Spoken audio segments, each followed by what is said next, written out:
하나 둘. 네. 전능하신 하나님을, 또 창조주 하나님을 영화롭게 하는 예배 자리에 오신 것을 환영합니다. 하나님은 지금 살아계시고 우리와 함께 하심을 믿습니다. 지금 이 시간 나의 연약함, 우리 삶의 문제보다 더 크신 위대하신 하나님을 바라보며 믿음의 고백, 믿음의 찬양을 올려드리는 능력의 예배가 되기를 소망합니다.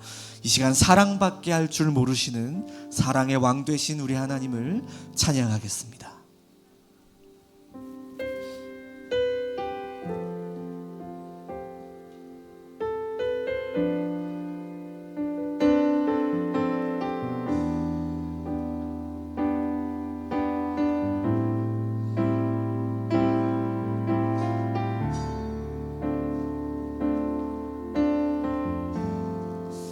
나의 사랑, 나의 사랑,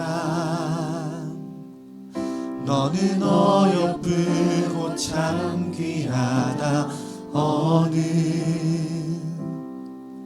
보석보다 귀하다.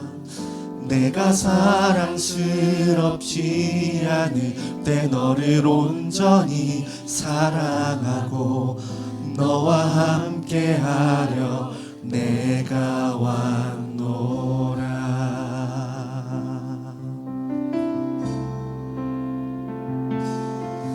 주의 사랑, 이 사랑은 결코 변치 않아. 모든 계절 돌보시네. 푸른 마르고 꽃은 시드나 주의 말씀은 진실해. 실수가 없으신 주만 바라라. 주님의 나라와 주님의 나라와 뜻이 나의 삶 속에 임하시며 주님 알기를 주만 보기를 소망해.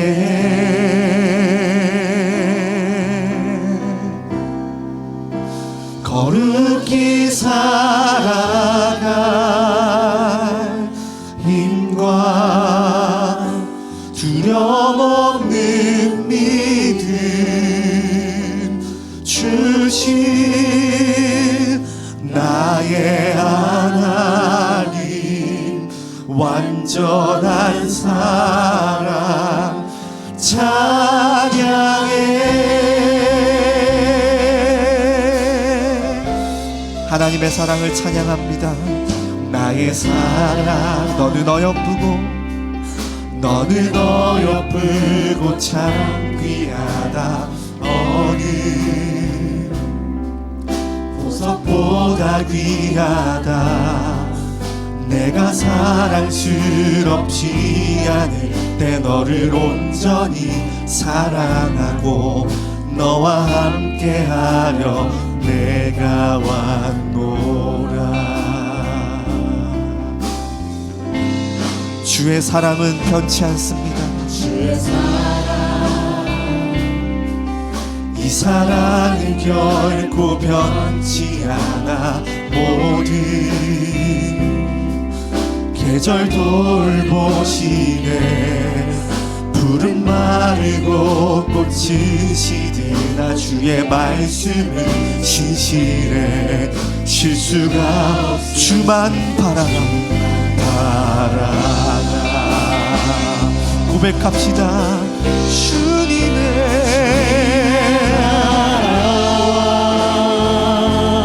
뜻이 나의 삶 속에, 나의 삶 속에 임하시며 주님 알기를 주만 보기를 소망해.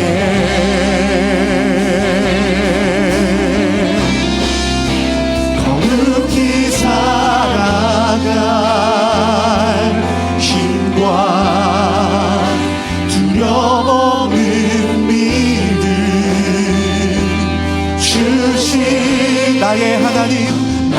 나의 하나님 완전한 사랑 찬양해. 고백합시다. 찬양하리 만군의 주 찬양하리 만군의 주 영원히 함께 하시네. 존귀하신 사랑의 왕 영원히 통치하시네. 한 번 더 찬양하리 찬양하리 만군 우리와 영원히 함께 하십니다. 예하시네. 존귀하신 사랑의 왕 영원히 통치하시네.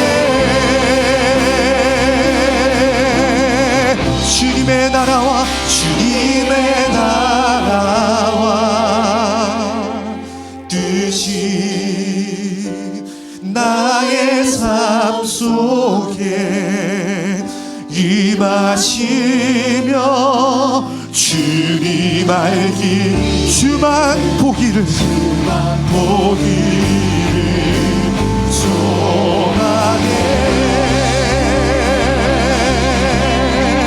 거룩히 살아갈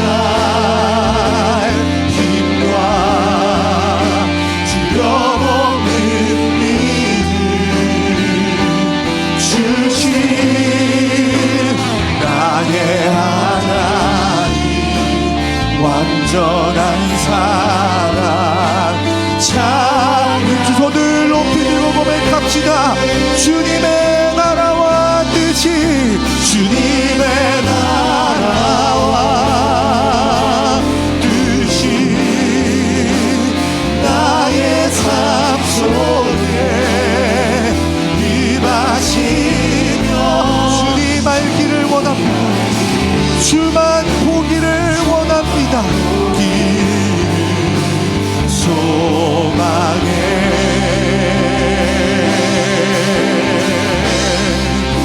거룩히 살아갈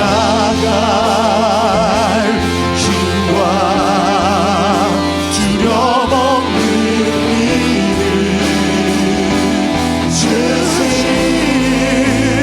나의 하나님 완전한 사랑 찬양해. 나의 하나님 완전한 사랑 나의 하나님 완전한 사랑 찬양해. 하나님의 완전한 사랑에 우리 감사의 박수 올려드립니다. 할렐루야.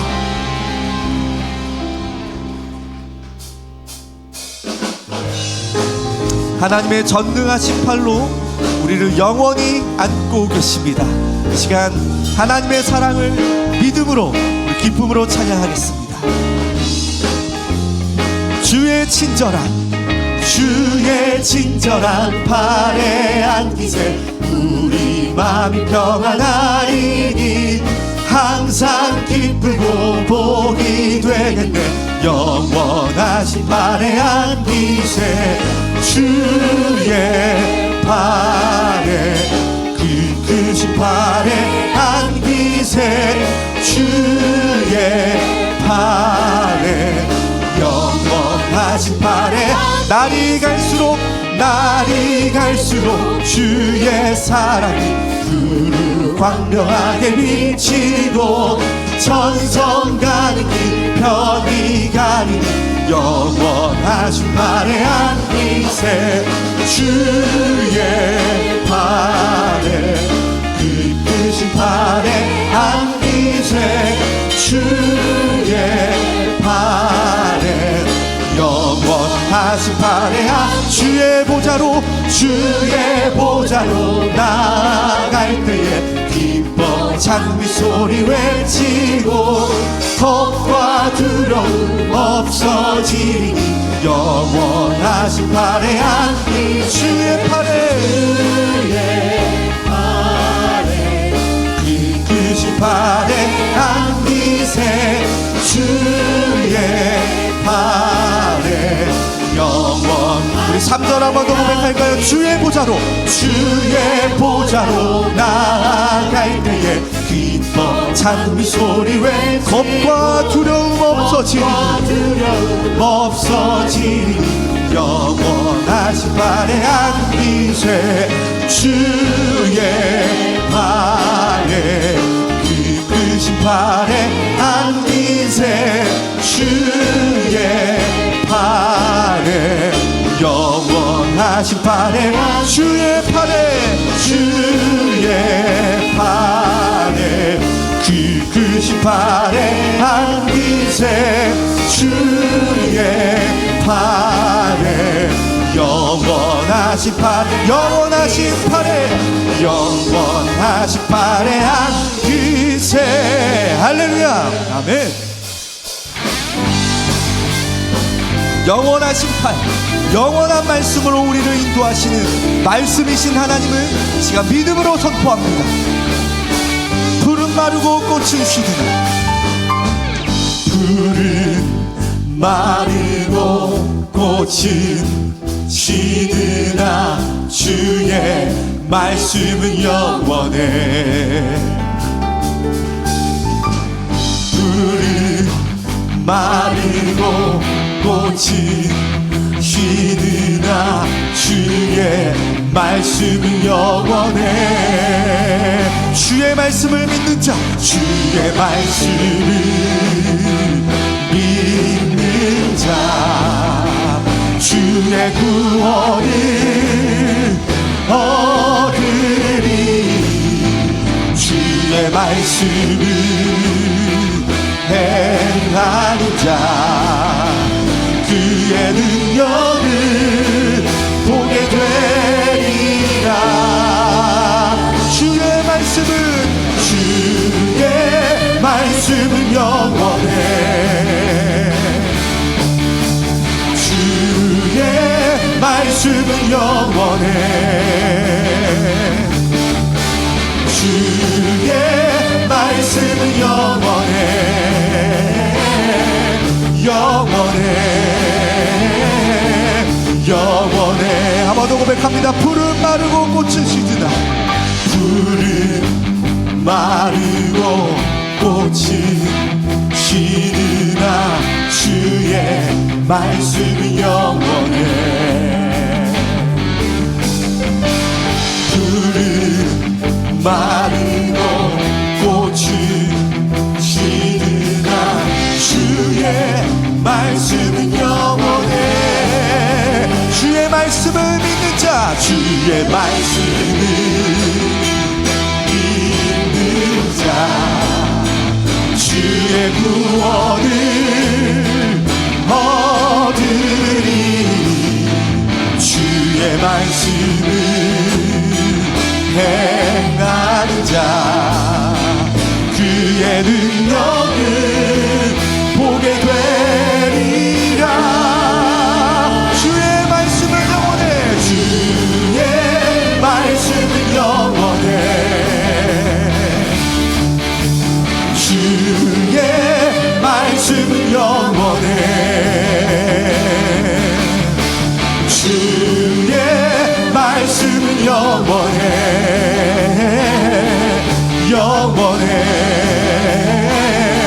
우리 목소리로 선포하겠습니다. 주의 말씀은 영원해. 말씀은 영원해. 주의 말씀은 영원해. 주의 말씀은 영원해. 하나님의 말씀만이 영원합니다. 주의 말씀은 영원해. 주의 말씀은 영원해. 주의 말씀은 영원해 영원해 영원해 영원히 말씀을 성취하신 하나님께 우리 감사와 영광의 박수 올려드립니다. 우리 하나님은 말씀이십니다. 말씀 하나로 모든 만물을 창조하셨습니다. 이 시간 강력한 말씀의 능력을 믿는 믿음으로 함께 찬양하길 소망합니다. 하나님, 내 생각과 나의 경험이 아닌 말씀을 믿는 믿음으로 살아가겠습니다. 이 시간 이 믿음의 고백을 담아 전능하신 나의 주 하나님 찬양하겠습니다.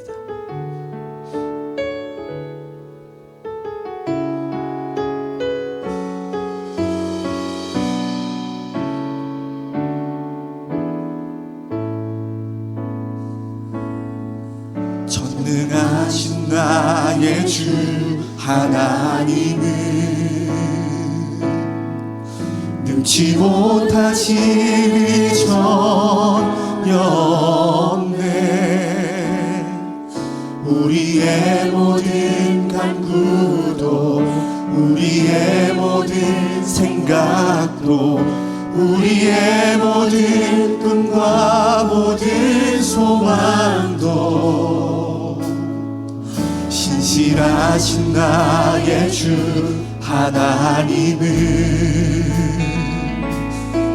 우리의 모든 괴로움 바꿀 수 있네. 불가능한 일 행하시고 죽은 자를 일으키시니 그를 이길 자 아무도 없네. 주의 말씀을 의지하여 깊은 곳에 금을 던져 오늘 그가 놀라운 일을 이루시는 것 보라.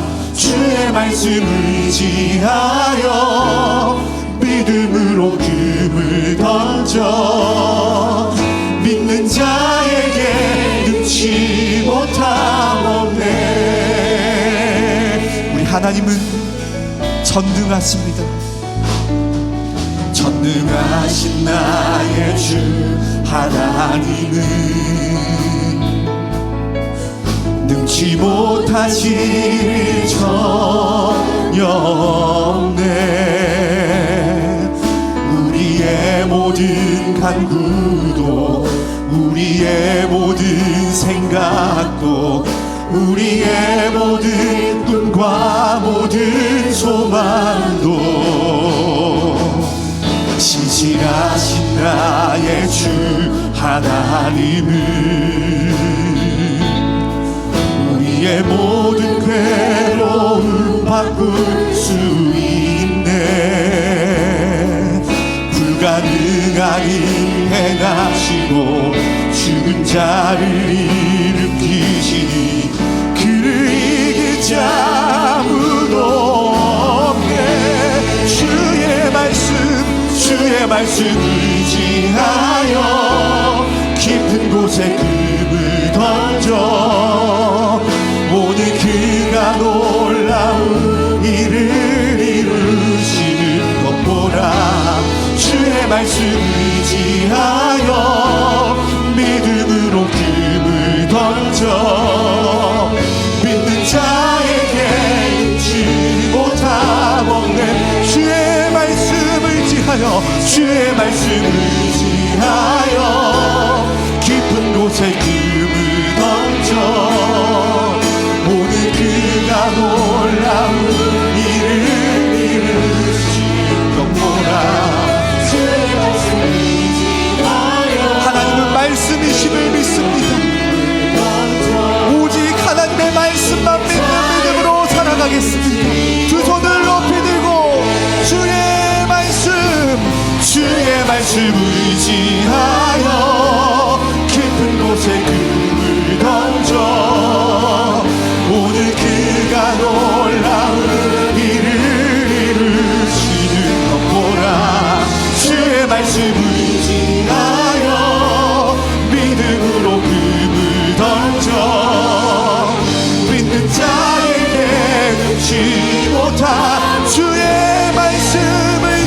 의지하여 주의 말씀 의지하여 깊은 곳에 금을 던져 오늘 그가 놀라운 일을 이루시는 것 보라.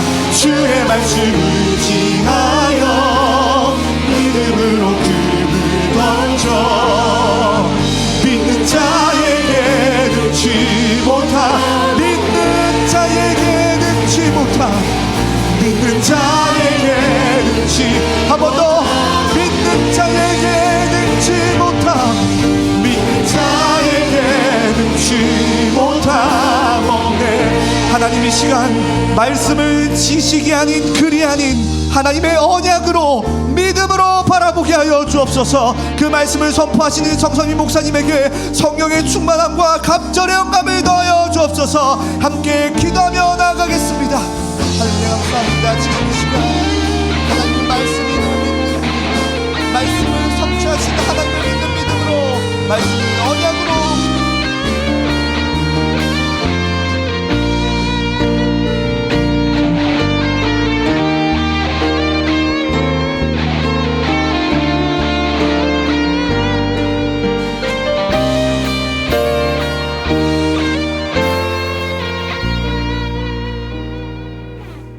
교회 소식 말씀드리겠습니다. 2026년 제2기 예원 선교학교 모집 안내입니다. 전 성도 누구나 함께 할 수 있는 예원 선교학교 2기가 개강이 됩니다. 일정은 9월 6일부터 11월 1일까지 주일 9주간 진행됩니다. 건강한 선교를 배우는 은혜 시간에 동참하시기를 바랍니다.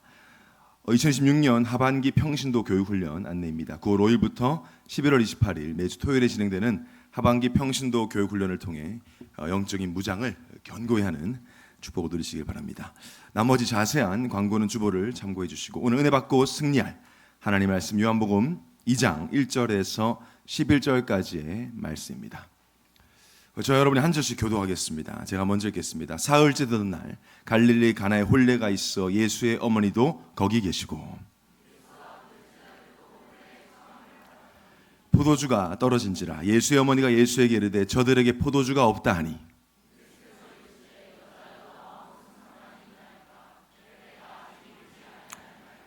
그의 어머니가 하인들에게 이르되 너희에게 무슨 말씀을 하시든지 그대로 하라 하니라.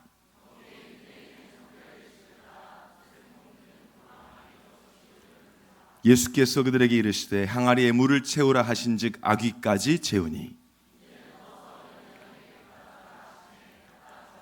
연회장은 물로 된 포도주를 맛보고도 어디서 났는지 알지 못하되 물 떠온 하인들은 알더라. 연회장이 신랑을 불러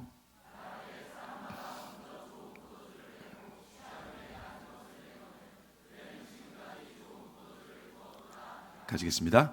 예수께서 이 첫 표적을 갈릴리 가나에서 행하여 그의 영광을 나타내심에 제자들이 그를 믿으니라.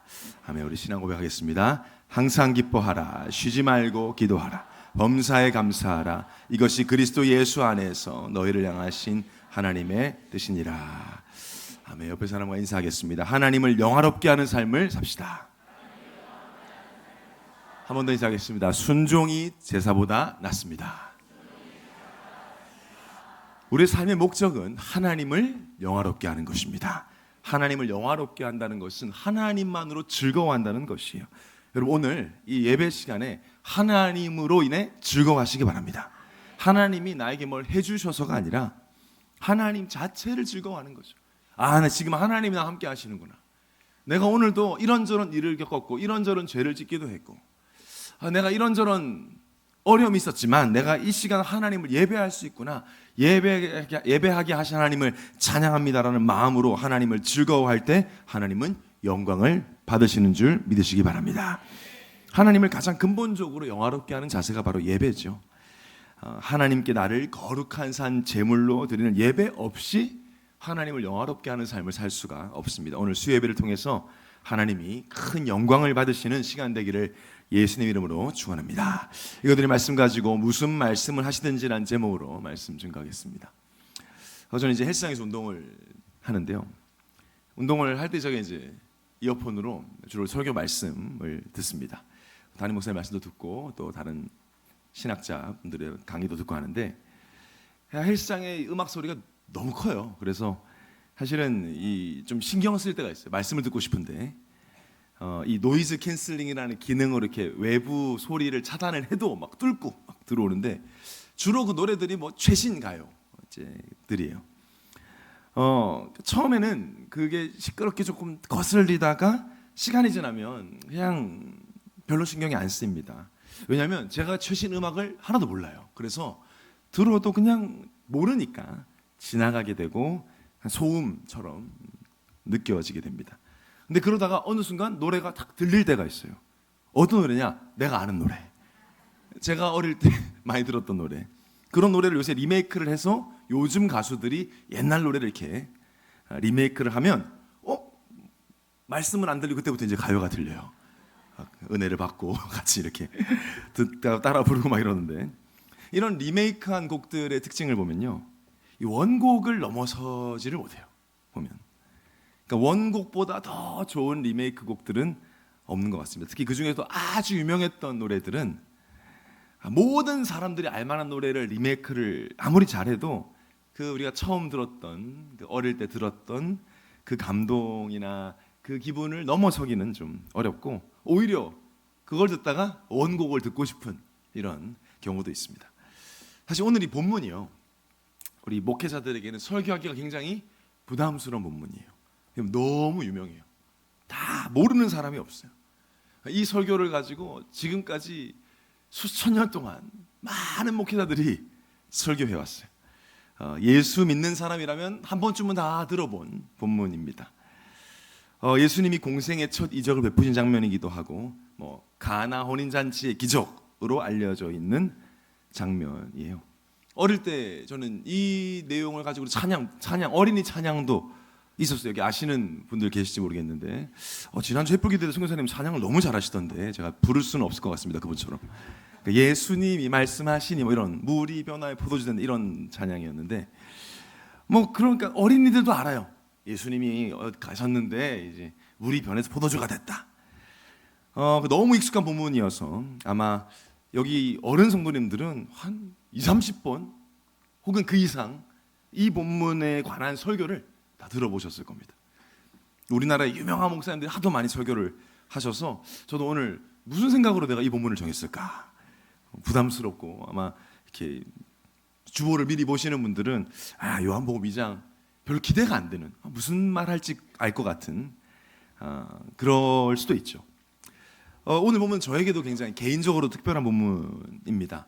제가 중학교 1학년 때 성경 공부를 해주시던 우리 주일학교 선생님이 아마 그날이 이 말씀이었나 봐요. 강단이. 그래서 이렇게 정리를 해주시다가 제 눈빛이 예수를 안 믿고 있는 눈빛이었나 봐요. 그래서 이 본문으로 말씀을 주면서 갑자기 영접을 하라고 하셨어요. 저한테. 보시면 그러셨나 봐요. 아마 사춘기기도 하고 막 제정신이 아니었던 것 같아요. 예수님이 주인 되어야 된다.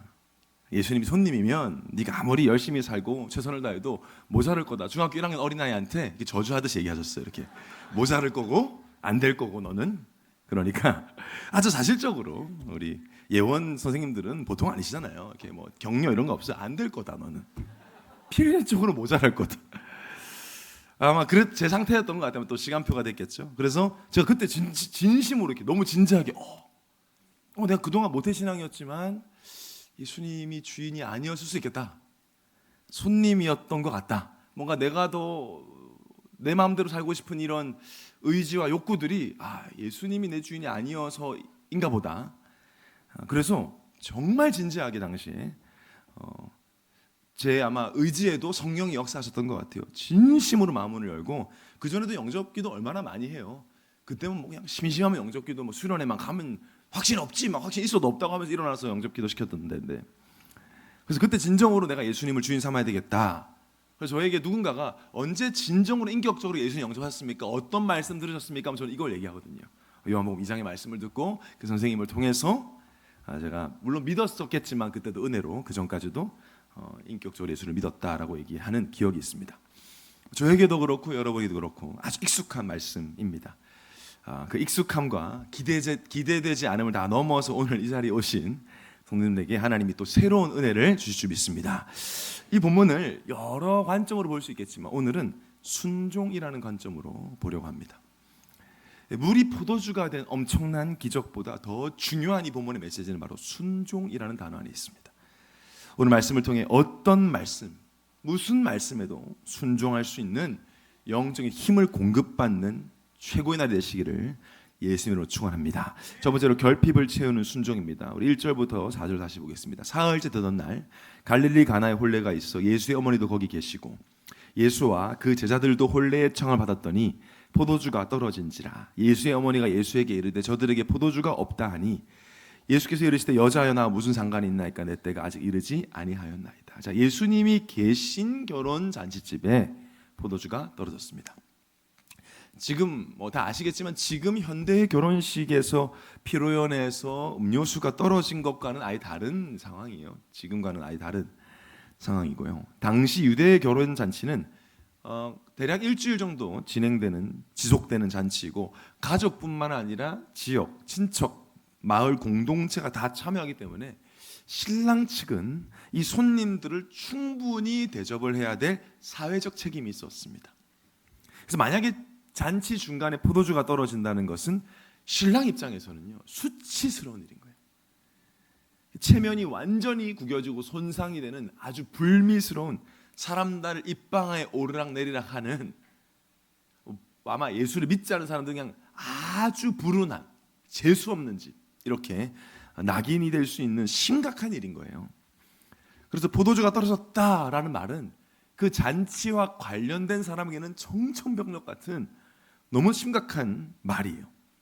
자, 나름대로 준비를 잘했겠죠. 그런데도 모자랐어요. 나름 계산도 했을 겁니다. 그런데 충분하지 않았어요. 자, 성경은 포도주가 갑작스럽게 떨어진 이유를 말하고 있지 않아요. 그러니까 어떤 특별한 사건 때문에 떨어졌다고 기록하지 않은 걸 보면 특별한 이유도 없이 부족한 결핍의 상태가 되었어요. 자, 무엇을 의미할까요? 바로 결핍. 채워지지 않는 모자란 인간의 상태를 말하죠. 특별하게 무슨 일이 있는 게 아닌데 지금 부족하고 모자란 지금 우리 주위에 너무나 많은 사람들이 매일매일 마주하고 있는 상황이기도 합니다. 자, 이 본문이 지금 불신자의 인생만을 이야기하는 것일까요? 우리는 주로 이걸 불신자들에게 복음 전할 때 많이 사용해요. 아무리 너가 돈이 많고 성공해도 모자랄 거다. 예수님 주인 삼아라. 예수 믿어라. 뭐 좋은 예화가 될 수 있습니다. 하나님 떠나서 모자란 거야. 그래 너가 죄인이기 때문이야. 그 메시지만을 담고 있을까요? 어쩌면 예수님이 계셨다는 것을 볼 때 신자의 인생을 말하고 있는 것 같아요. 성도의 인생. 예수님을 잘 알고 있어요. 이 신랑은. 결혼식에 초대할 만큼 예수님과 가까운 사이인 겁니다. 그런데도 결핍이 왔어요. 신앙생활을 오래 했습니다. 교회를 오래 다녔어요. 직분도 했고 하고 있어요. 그런데 내 삶에 무언가가 부족한, 채워지지 않는, 무언가 모자란, 충만하지 않는, 뭐가 자꾸 좀 더 필요한 것만 같은 그런 상황이 있을 수 있다는 말씀이기도 합니다. 자, 우리가 이런 상황에 있다면 부끄러워하거나 부정하거나 난 아니야 이렇게 회피할 필요가 없습니다. 이때 자, 이런 결핍의 상황에 모든 것을 채워줄 방법을 제시를 합니다. 자, 이 방법을 예수님이 제시한 것이 아니고 당시에 그 누구보다 예수님이 하나님의 아들이시고 그리스도심을 가장 잘 알았던 누굴까요? 바로 예수님의 어머니 마리아가 말합니다. 5절에 그의 어머니가 하인들에게 이르되 너희에게 무슨 말씀을 하시든지 그대로 하라 하니라. 제가 오늘 말씀을 준비하면서 개인적으로 생각할 땐 가장 중요한 순간이에요. 요 순간이. 자, 무슨 말씀을 하시든지 그대로 하라. 자, 여기에 엄청난 원리가 들어있고 비밀이 숨겨져 있습니다. 자, 무슨 말씀을 하시든지 그대로 하라는 말은 뭐죠? 예수님을 향한 절대적 믿음과 순종을 의미하는 거죠. 자, 조금 더 생각해 보면 이 말씀, 예수님이 무슨 말씀 하시는지 순종을 한다면 결핍이 해결될 수 있다라는 말씀이 포함이 되어 있는 겁니다. 자, 잘 생각해 보면 그렇죠. 여러분, 인간의 결핍, 이 근원적 결핍의 시작이 무엇이었죠? 인간의 결핍의 시작은 바로 말씀에 대한 불순종이었습니다. 원래 인간은 결핍이 없었어요. 창세기 1장 31절에 하나님이 지으신 사람을 지으시고 모든 걸 보시니 보시기에 그냥 좋았다가 아니에요. 심히 좋았더라. 나머지는 다 좋았더라. 근데 사람 지어놓고 심히 좋았더라. 영어 성경 보면 very good. 우리 영어를 몰라도 이건 알잖아요. very good이에요. 그냥 굿이 아니에요. very good. 아니 모자랐다면 하나님이 very good이라고 안 하셨을 거예요. 아직도 괜찮긴 한데 살짝 아쉽다. 그럼 very good은 아니었습니다. 뭐 not bad 뭐 이랬을 거예요. 나쁘지 않다 안 했어요. 심히 좋았다. 하나님이 사람을 지었을 때는 결핍이 없었습니다. 하나님으로 꽉 채워진, 하나님으로 충분한 상태였어요. 그런데 인간에게 결핍이 시작돼요. 그 시작이 바로 하나님의 말씀에 불순종함으로 결핍이 시작되었습니다. 하나님이 먹지 말라고 한 선악을 알게 하는 나무 열매를 먹음으로, 불순종함으로, 내가 하나님이 되기를 선택함으로 인간은 죄인이 되었고 모든 걸 잃었습니다. 그때부터 인간에게는 비극과 저주가 시작되었어요. 최악의 저주가 뭐죠? 인간에게 최악의 형벌이 뭐죠? 바로 하나님과 함께 할 수 없다는 거죠. 그 자체가 멸망이에요. 그 멸망의 길을 불순종 때문에 가게 되었습니다. 하나님으로만 채워져야 한다는 의미가 바로 하나님의 형상이라는 의미예요. 하나님의 형상대로 사람을 지었기 때문에 인간은 하나님으로만 채워집니다. 제가 저희 교회 청년 중에 경찰이 있어요. 현직 경찰. 오늘은 안 왔어요. 여러분 긴장 안 하셔도 됩니다. 지금 오늘 안 왔어요. 이 친구가 한 번씩 저한테 이제 워낙 현장 힘드니까 기도 제목을 가지고 이렇게 오는데 매번 올 때마다 기도 제목 하는 게 내가 그 친구한테 야, 내가 너의 현장을 기억할 수 있는 뭐 이렇게 뭐 배지나 이런 거라도 하나 갖다 주면 내가 방에다 걸어놓고 왜 자꾸 기도 부탁은 많이 받는데 잊어버리니까 좀 나를 기억하게. 제가 우리 김하성 선수도 기도 많이 하는데 하성이 야구공이 저희 방에 많거든요. 제 방에 볼 때마다 기도하고 하는데 그랬더니 그 다음 주에 이 친구가 장갑을 하나 가져왔어요. 이게 경찰들이 쓰는 장갑인데요. 일반 장갑이 아니에요. 경찰들이 이 방범대원들이 쓰는, 얼마나 잘 돼 있냐면 이 손바닥이 칼을 잡아도 베지 않는 특수 장갑이에요. 해보진 않았습니다. 하고 싶었는데 아직 혹시 몰라가지고 제가 믿음이 약해가지고 해보진 않았습니다만은 근데 제가 손이 큰데 너무 고맙게도 제 손에 딱 맞는 이 장갑을 선물로 줬어요. 여러분 장갑은 손의 형상대로 만들었어요. 손으로만 채워집니다. 손 아니라 컵을 넣거나 스마트폰을 넣을 수는 있어요. 막 구겨서 넣으면. 그런데 그렇게 쓰면 제대로 사용하지도 못할 뿐더러 계속 쓰면 찢어집니다.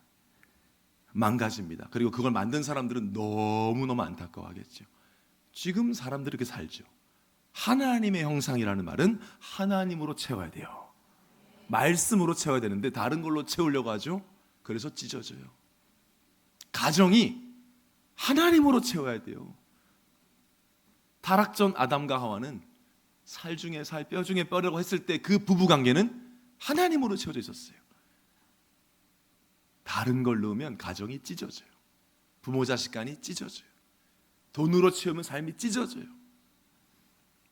하나님의 형상대로 지었기에 하나님만 채울 수 있는데 불순종으로 인해서 인간에게 죄가 들어가고 그때부터 모든 사람은 하나님이 아닌 다른 어떤 것으로도 채우려고 해도 채워지지 않는 결핍 상태, 영원한 결핍 상태에 빠지게 되었습니다.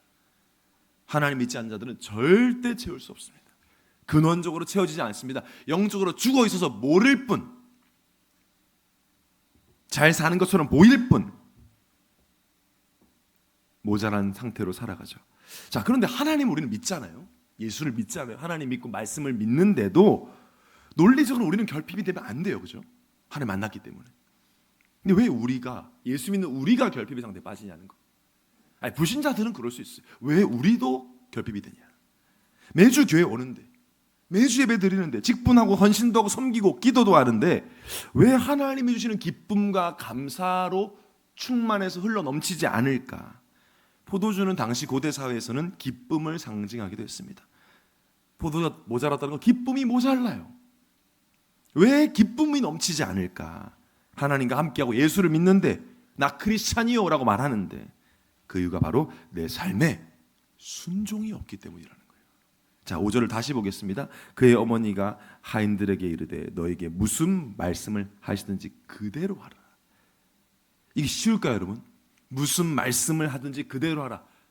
예, 이렇게 쉽지 않아요. 당시 하인들에게도 절대 쉬운 얘기가 아닙니다. 아마 이 하인들은 예수님이 제자들이 아니에요. 예수님을 처음 보는 사람들이겠죠. 아마 신랑이나 그 가정의 하인들일 텐데 처음 보는 예수님 말씀에 그대로 하라? 굳이 그럴 이유는 없어요.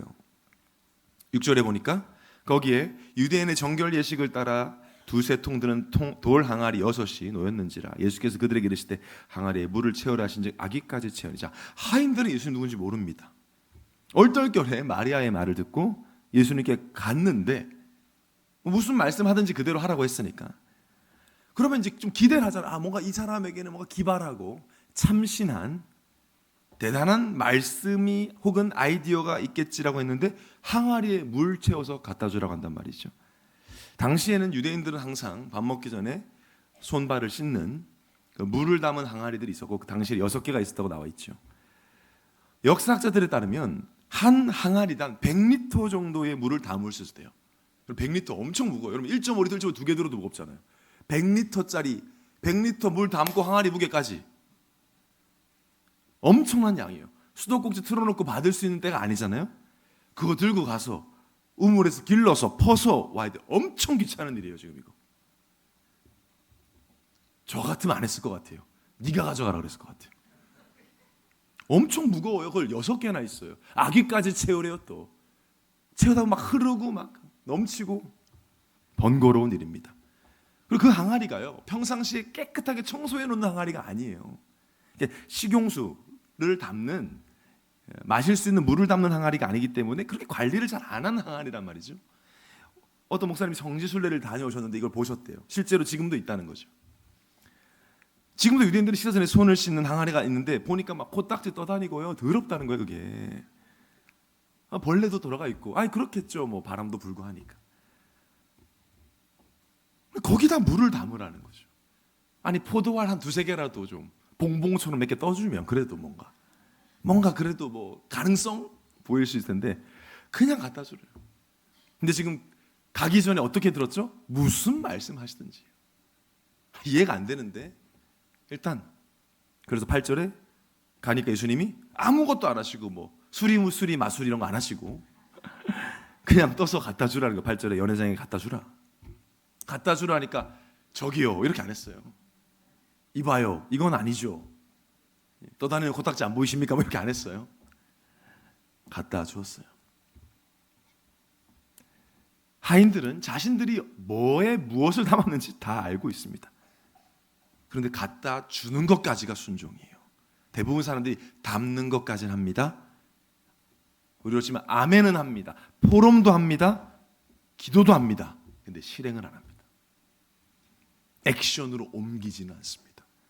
아멘까지가 순종이 아닙니다. 행함까지가 순종이지 믿습니다. 자, 쉬울까요? 절대 쉽지 않아요. 결코 순종은 쉽지 않습니다. 순종은요 믿음이 있어야 할 수 있어요. 믿음 없으면 순종할 수 없습니다. 그런데 이 믿음이라는 것이 내가 믿고 싶다고 믿어지지가 않아요. 그러니까 순종도 내가 순종하고 싶다고 할 수 있는 것이 아니라는 거죠. 믿음이 있어야 되는데 믿음은 나에게서 오는 것이 아니라 하나님께로부터 오는 것이기에 우리는 뭘 해야 될까요? 성령의 도우심을 구해야 합니다. 그래야 믿음이 생겨요. 믿음은 하나님이 주시는 겁니다.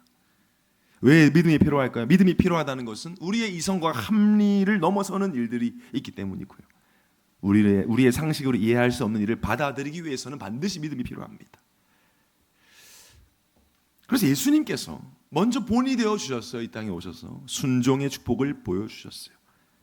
하인들이 이 물을 가져다 주라고 하는지 이해할 수 없듯이 우리가 볼 때도 하나님이신 예수님이 왜 인간의 몸을 입고 굳이 와야 하는지 당시에 많은 유대인들이 그래서 받아들일 수가 없는 거예요. 이해가 안 되는 거예요. 어째서 그리스도가 메시아가 이런 모습으로 처참하게 십자가에 매달려 죽어야 하느냐.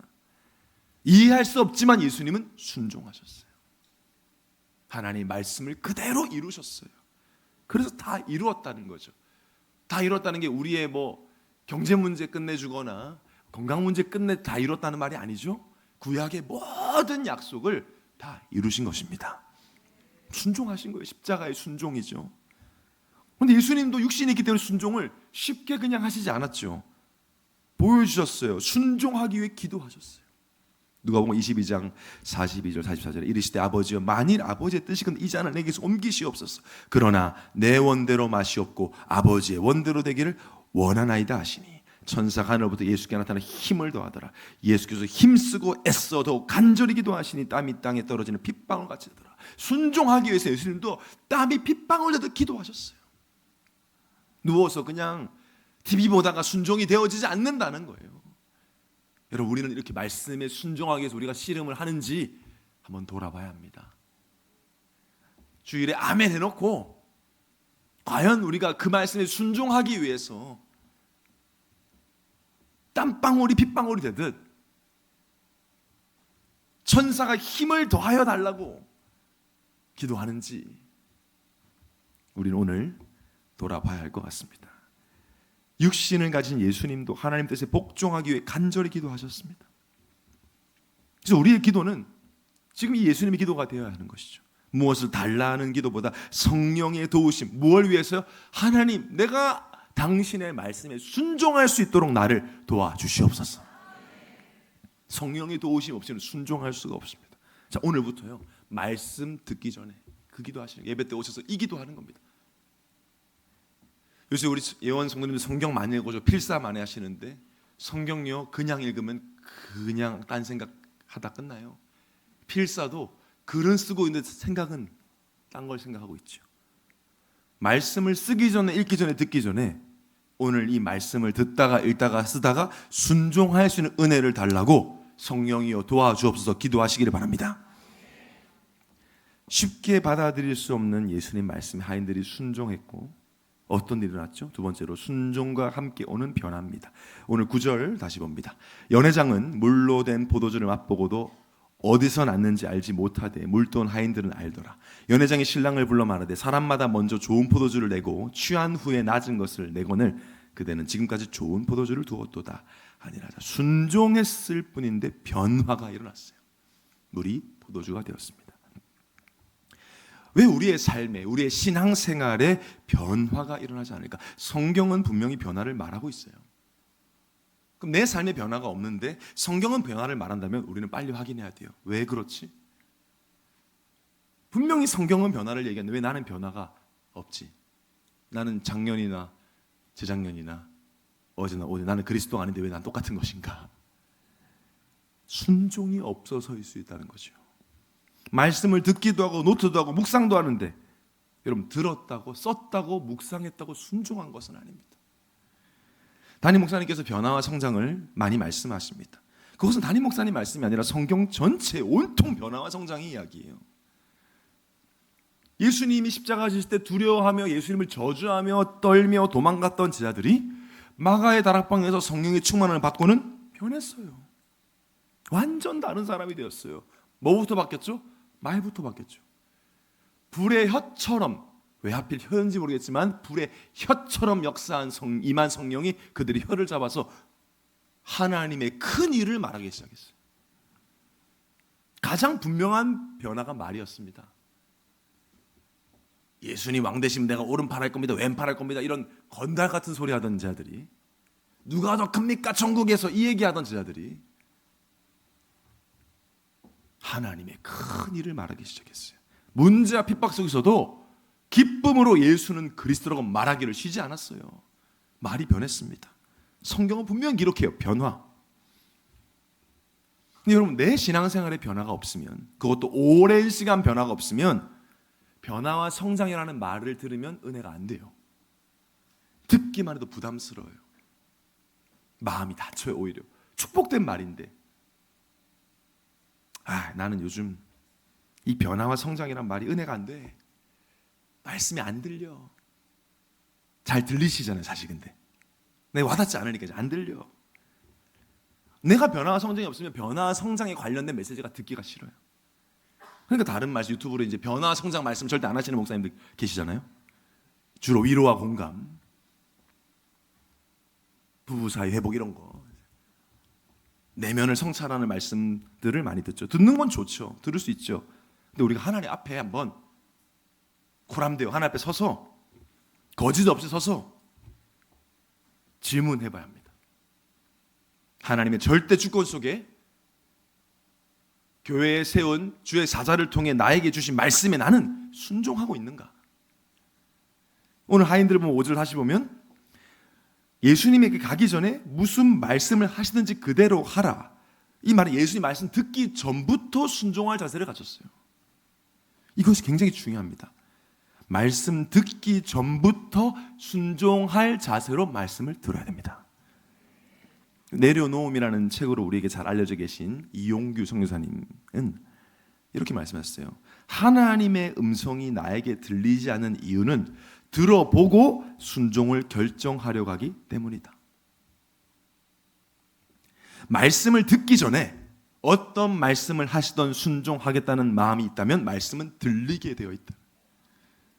여러분 오늘 만약에 오늘 예배 때 무슨 말씀 하든지 나는 순종할 거다. 그러면 조마조마해요. 선교가 뭐 이런 말 나오면 순종해야 되잖아요. 이사 가십시오 막 이런 말이 갑자기 툭 나오면 조마조마해요. 집중하게 돼 있어요.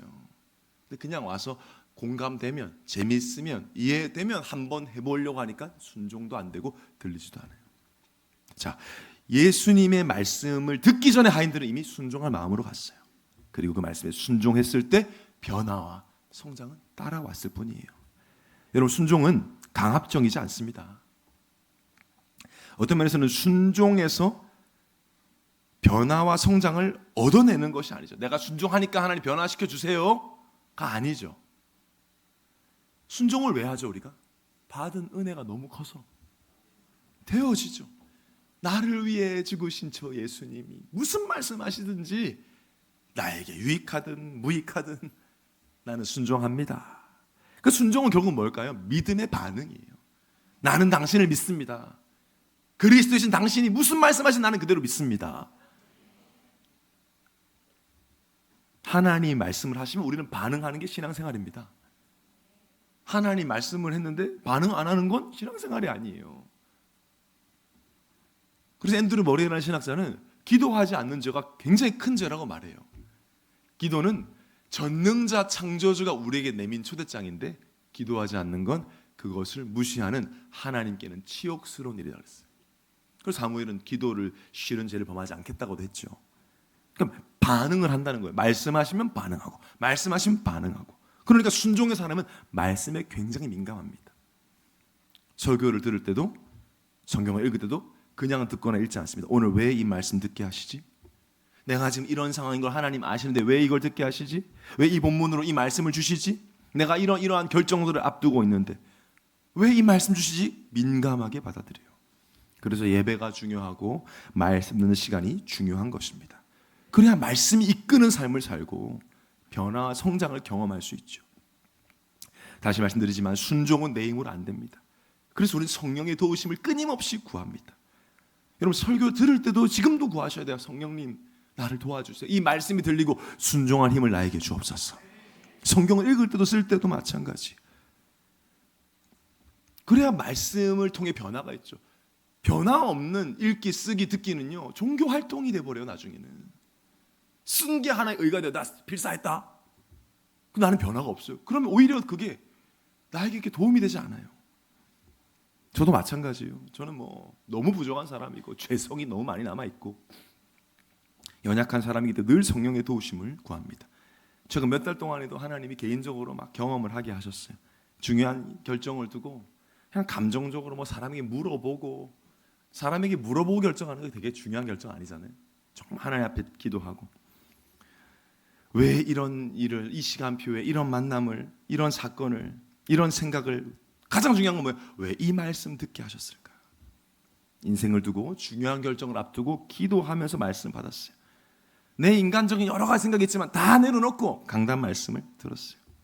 정말 어떤 말씀 하든지 주의 뜻대로 하겠습니다라는 믿음으로. 그때 저에게 주던 말씀, 강단 말씀이 완벽한 인도자라는 말씀이었어요. 바로 결단했습니다. 평소에 가지고 있던 제 생각과는 전혀 상관없는, 불과 얼마 전까지 생각해 본 적이 없는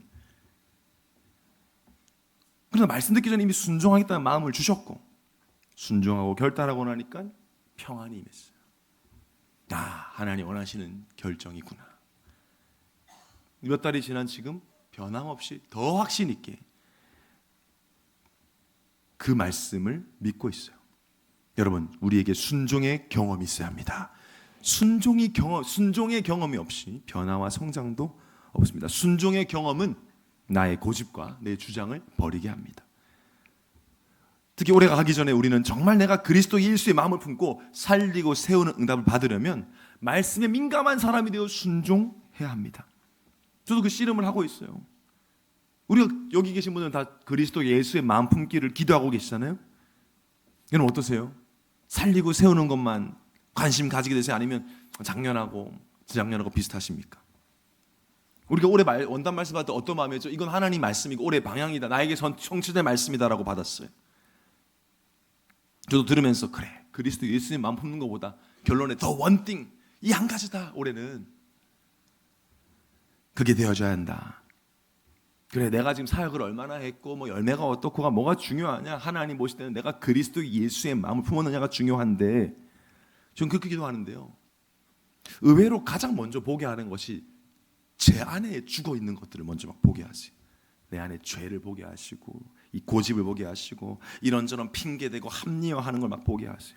하나님은 내가 다른 사람 살리고 세우기 전에 내 안에 죽어 있는 것들을 먼저 살리고 세우시는구나.